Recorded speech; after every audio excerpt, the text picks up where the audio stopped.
Guys, turuan ko kayong paano mag calibrate ng color sa printer.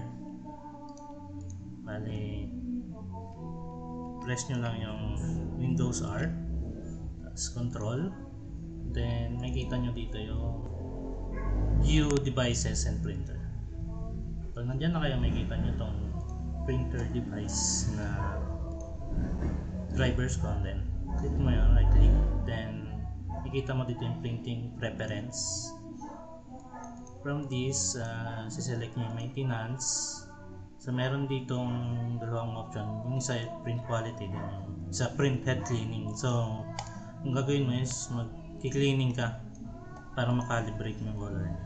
So next mo lang yan, tapos mag-cleaning yan, tapos mag-print ka ng quality kung calibrated na siya.